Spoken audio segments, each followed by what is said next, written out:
ak by ho lotyšský hráč atakoval, mohol byť z toho faul, takže spravil to naozaj šikovne.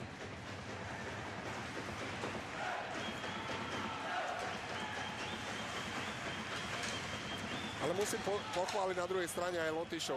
Prehrávajú 4-0, včera hrali zápas, určite už nemajú veľa, ale stále sa ešte snažia streliť ten gól a stále nám robia problémy.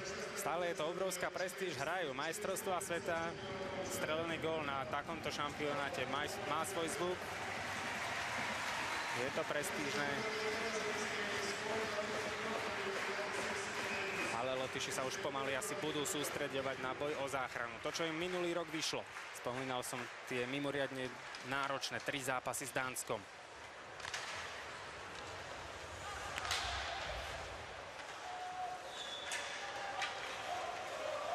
A tu už Havrila rozpačito rozhodil rukami, pýtal si nedovolený zákrok.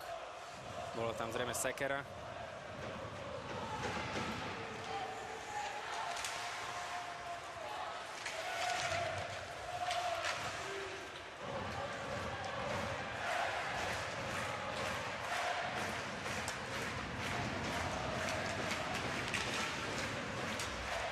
Škoda, prihrávku si pýtal Martin Fehervári, nepočul ho Kupec a tak sme opäť v rohu. Ale tam je aj Urbánek, ktorý takýmto oblúčikom hľadal Kevera.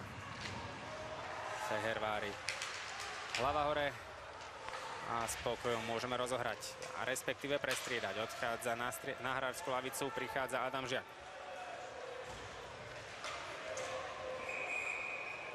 Vytečovaný puk, v ohrození naša hráčska lavica, konkrétne tréner Norbert Javorčík. 2 minúty 28 sekúnd do postupu slovenského výberu do štvrťfinále.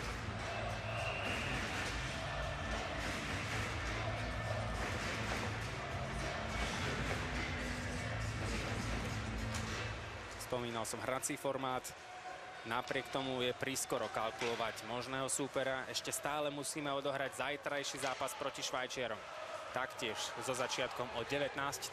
Samozrejme aj v našom priamom prenose na dvojke. Veríme, že si ľudia našli cestu či už na štadión alebo pred televízne obrazovky, pretože správy z Popradu sú jednoznačne pozitívne. Doteraz boli pozitívne výkony, verme, že dnes už aj pozitívny výsledok. Jednoznačne aj dnešný zápas sa musel fanúšikom páčiť. Chalani dali do toho srdce. Bolo cítiť hlavne na začiatku, že boli nervózni, ale to bolo z toho, že naozaj určite chceli zvíťaziť a potrebovali zvíťaziť. Ale už keď to rozbalili, tak hlavne v tej druhej tretine to rozbalili poriadne a bavili popradských fanúšikov a takisto určite fanúšikov aj pred televíznymi obrazovkami.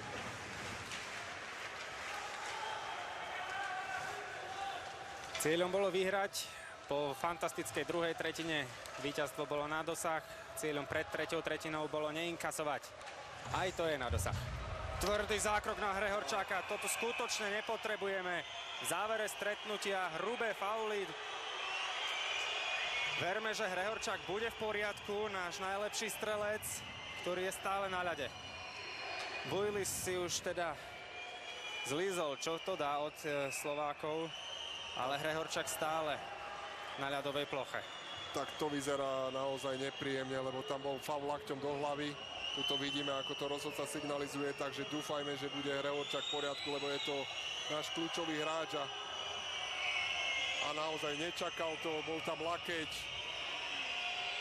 Takže budeme radi, ak bude do zajtrajšieho zápasu v poriadku, lebo tu nám hrozí aj otraz mozgu.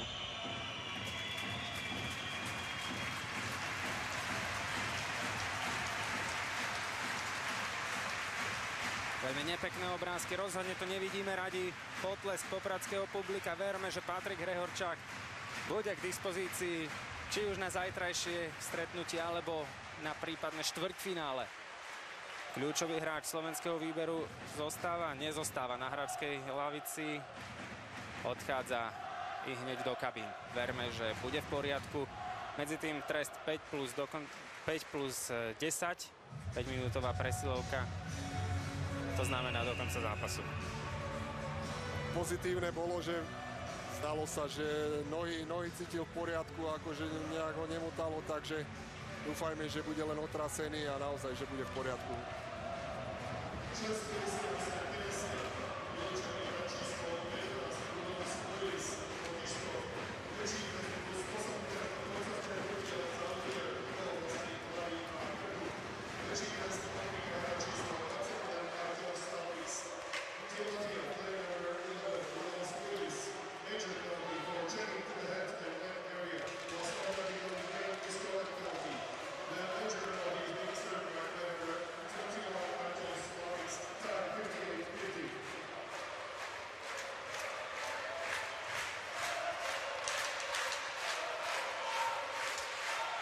Rúžička na modrej čiare, ale pravdepodobne to už iba dohráme. 25 sekúnd do konca zápasu.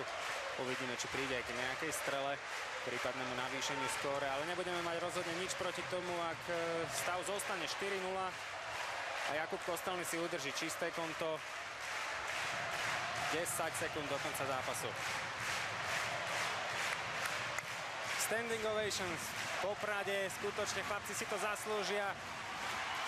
Zvládli zápas s Lotyšskom, víťazstvo číslo 1 prišlo v 3. vystúpení a znamená postup medzi 8 najlepších tímov. Sme vo štvrťfinále majstrovstiev sveta hráčov do 18 rokov. Zdolávame Lotyšsko po výbornom výkone, po fantastickej druhej tretine. Prvá bola rozpačitá, napriek tomu sme ju zvládli a vyhrali 1-0. Potom prišli 2 góly v druhej tretine a